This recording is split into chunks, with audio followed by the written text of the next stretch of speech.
Hello. Welcome back sa channel natin, and today itetest na natin yung matagal nyo nang nire-request na battery, yung Gentile na LiFePO4 battery. Okay may kasama pa siyang wrench, pero yung presyo niya napakamura. Yung mga mahal na battery wala man lang sinamang ganyan. May manual siya at medyo detailed naman yung nakalagay. So another plus. May handle pa. May QR code para saan kaya yan. Ganda ng manual niya kasi detailed na. So yung battery na to pwedeng iparallel at i-series. At detailed talaga. May recommendation na size ng wire. Nandito rin yung table ng state of charge ng battery based sa voltage. So maganda kasi may attention to detail sila. So in-scan natin tong QR code and mga numbers lang yung lumitaw. Probably serial ng battery to. But kung alam niya kung para saan talaga yung QR code, leave a comment below. Check na natin yung voltage na battery. So ayan, 13.15 volts. So based sa chart nila, kapag 13.15, nandito siya between itong 13.21 at 13.06. So mga nasa 20 to 30% yung capacity. So i-charge muna natin siya. Ang recommended nila na charging current niya ay 0.2C or 20 amps. At ang discharge current ay 50 amps or 0.5C.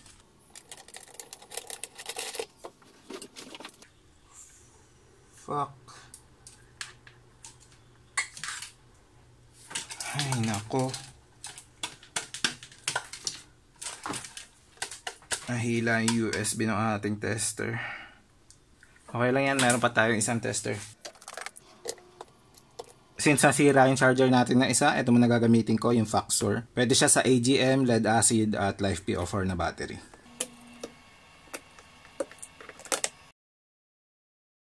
Ayan, full na. So magdi-discharge na tayo.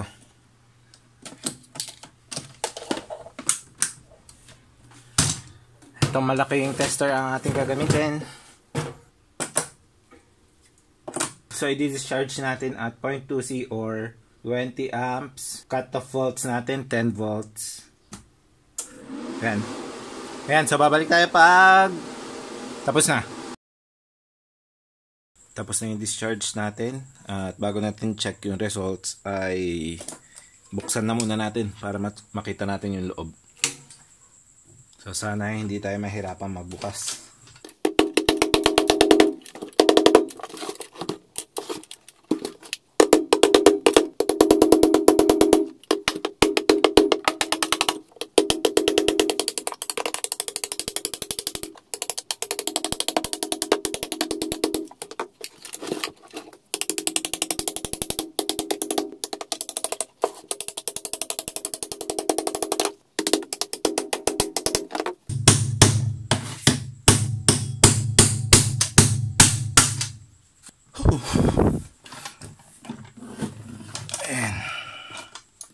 Ayan. Mukhang maayos ang laman.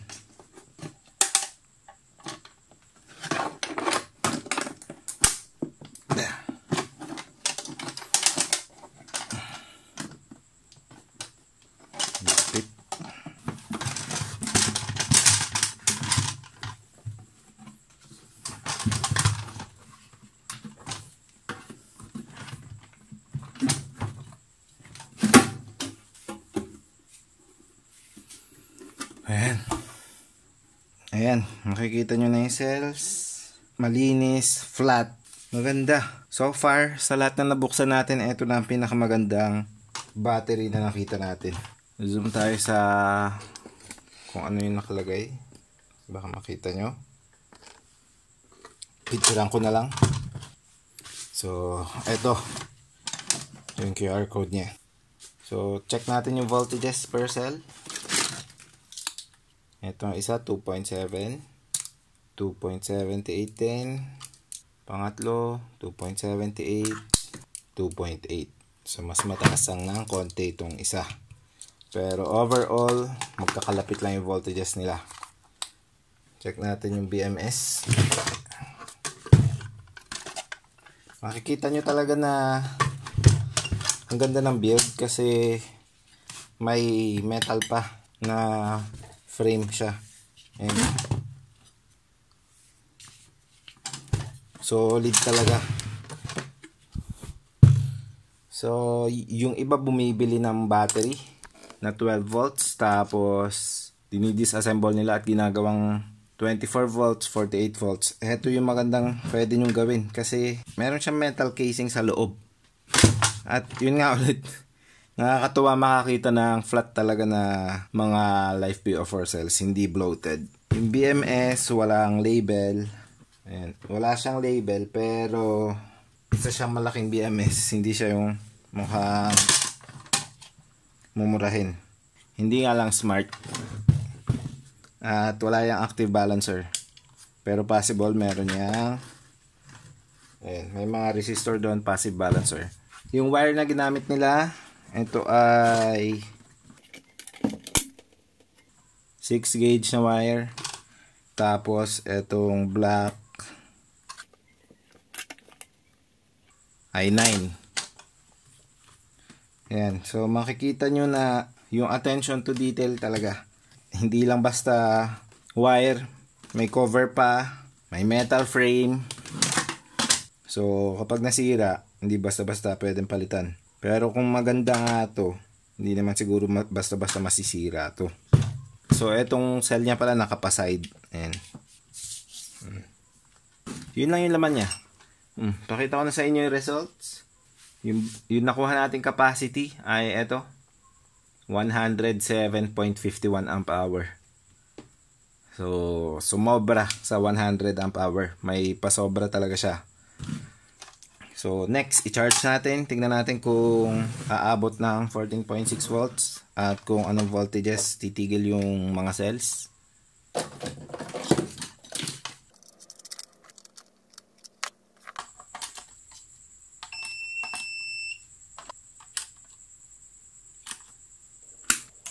Ayan, so babalikan na lang natin kapag puno na to. Ayan, full na ulit siya. Check muna natin yung voltage. 14.5 volts. Kanina 14.6, medyo bumaba na. Check ulit natin per cell. 3.51, 3.51, 3.56, 3.38. Medyo mababa to. 3.41. So hindi ganun ka balance at the higher end. Pero sa capacity testing naman natin ay nakuha pa rin natin yung super taas. Kasi 3.38 halos full na rin yan. Pwede kaya natin makita yung internal resistance.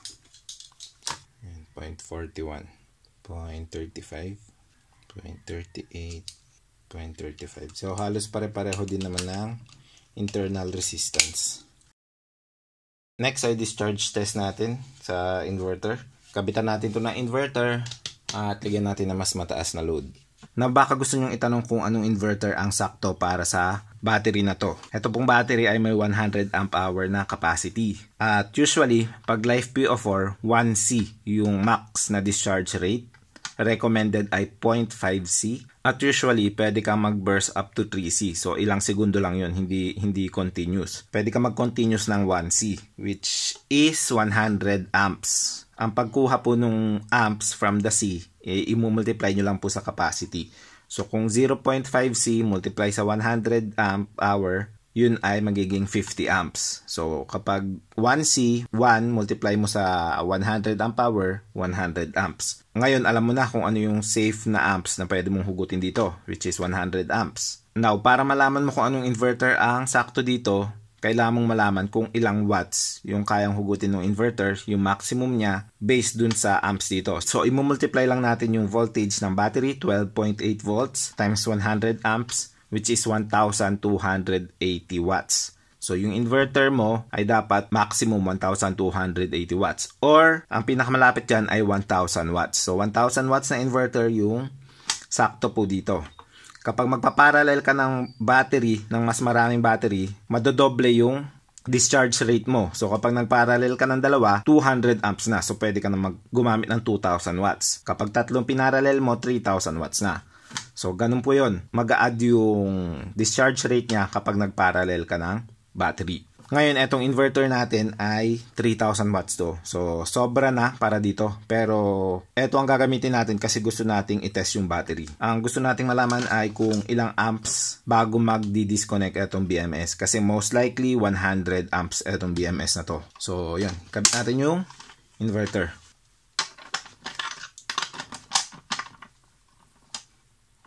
Kukuha lang ako ng resistor para meron tayong pang pre-charge ng capacitor para hindi tayo mag-spark. Ayan, walang spark.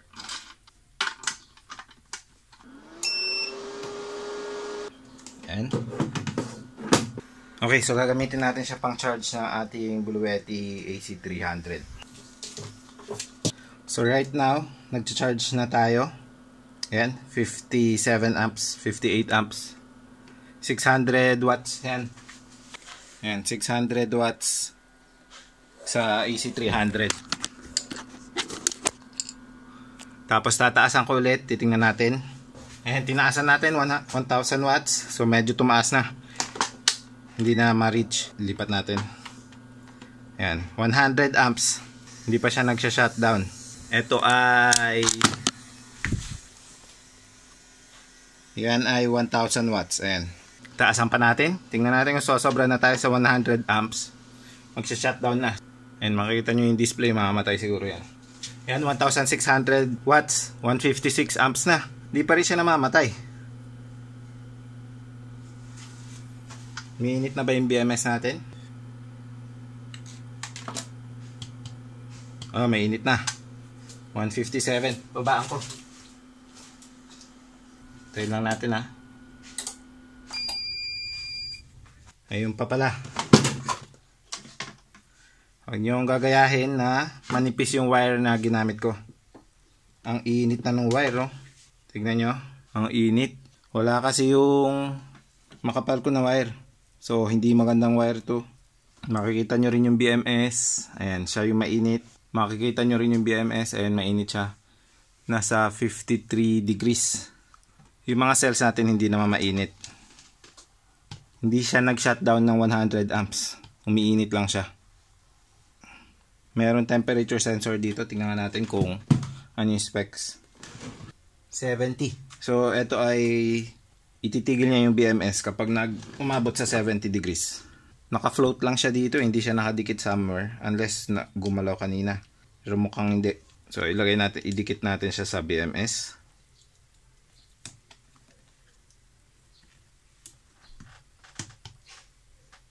Mag-discharge ulit tayo. Ayan, 1,000 watts ulit. Nagbe-beep yung ating inverter kasi baka mababa na yung voltage. Check natin yung voltage ng battery. Voltage ng battery natin nasa 12.7. Kaya siya nagbe-beep na. Tignan nyo. Makita nyo ba? 80, 89, 90 degrees yung mga wire. Gusto nyo malaman saan galing tong wire na to? Galing siya dito. Ito lang kasi available ko na wire, na cable. Ito ay 2,000 watts daw. So, ayun na. 1,000 watts pa lang yung dinidischarge natin. Naluluto na yung wire. Gagawa natin na review yan, yung TBE na 2,000 watts. Init na nung BMS sa 100 amps. So, tatry nga natin na comparison kasi parang hindi natin na-try before na mag-discharge ng 100 amps sa mga previous na batteries natin. So, ito-try natin yun, i-compare natin to. Ang mga contender natin, yung X-Power, LV Topsan, ito, Go kWh. Mainit na sa 100 amps, so pag ginamitan nyo pa ng mas mataas pa sa 100 amps, ay maluluto to. Gamitin nyo na lang yung recommended. Ang recommended ay 0.5C or 50 amps. At kung gusto nyo mas mataas na current yung gagamitin nyo, magpa-parallel kayo na mas maraming ganito. So ano ang natutunan natin sa video na to? Una, maganda yung build quality ng battery na to. Maganda yung cells, yung pagkakagawa, yung case. Hindi mo ang cheap. Nahirapan pa nga tayong magbukas. Meron pang metal na casing, pang compress. Tama yung wires. Meron pang protection yung wire. Tapos, mas maliit siya compared sa ibang battery. Pero yung capacity ay sobra ng 100 amp hour. 107 amp hour yung nakuha natin. At 14.6 volts, dinischarge natin. hanggang 10 volts. Yung BMS ay inaalaw kanya mag-discharge up to 10 volts. Na-charge din natin siya hanggang 14.6 volts. Tinest din natin maglagay ng load na umabot ng 150 amps. At hindi siya nag-shutdown kahit sumobra na siya ng 100 amps. Mainit na to. Kapag tinaasan pa natin siguro, possible baka masira na kasi aabot na siya ng 70. Yung temperature sensor, mas maganda sana kung naka-fix siya somewhere para may nadidetect talaga. Okay lang pala na hindi dapat nakadikit to. Kasi dalawa yung sensor niya. Kasi silip nyo sa lalim, meron pa isa nandun nakasingit sa loob. So eto ay nakapatong lang dito siguro para yung temperature ng battery kung umiinit na yung battery. Pero dapat nakadikit siya somewhere na madidetect niya yung temperature ng battery para mag-shutdown siya. Yun lang, ang pinaka mahina lang siguro sa kanya yung BMS niya. Mas okay siya kaysa dun sa cheap na mga batteries na nasa 7,000, yung GD battery, mga ganon. Pero compared sa LV Topsun, mas maganda yung BMS ng LV Topsun. Tsaka X-Power. And yung Go kWh. Mas okay yung mga BMS nun. Pero, tatest pa natin yan. I-compare natin yung mga battery na to. Side by side, itetest natin sila. Para makita natin kung sino magtatagal talaga. Tingnan natin kung masisira natin to. Tataasan pa natin. Kasi 150 amps lang yung 39 natin. Natakot pa ako kasi gusto pa nating itest talaga siya. Pag discharge natin ng super taas, baka masira agad. Hindi na natin matest. Overall, yung build quality niya maganda. Yun lang, kapag etong gagamitin nyo, wag nyong isagad ng sobra ng 100 amps kasi umiinit nga siya. Kung gusto nyong mas mataas pa sa 100 amps, bili pa kayo ng isa since mura lang naman to. I-parallel nyo, yun, sure. Hindi kayo magkakaproblema. Okay din sigurong lagyan ng active balancer na may switch. Kasi hindi naman maganda na yung active balancer ay laging nakakabit lang. Kung pangit yung cells nyo, okay lang na nakakabit lagi. Pero kung ganito na maganda naman yung cell, i-on nyo lang yung active balancer kapag nakikita nyo nawawala na sa balance yung cells. Pero etong battery naman na to ay designed na hindi talaga buksan kasi mukhang okay naman yung build quality. Yun lang talaga. Ang sana hindi nila tinipid ng konti ay sa BMS, mas tinaasan nila. Pero kung ang recommended naman nila na discharge rate ay 50 amps, pasok na pasok naman to. So, ayun po. Okay na okay to. Isang pwedeng pamalit sa LV Topsun, lalo kung maramihan naman ang bibili nyo at ipaparallel nyo. Pasok na pasok to. Wala kayong magiging problema dito. Pag may katanungan pa po kayo, leave lang po kayo ng comment below. Don't forget to like and subscribe. And I will see you again next time. Bye!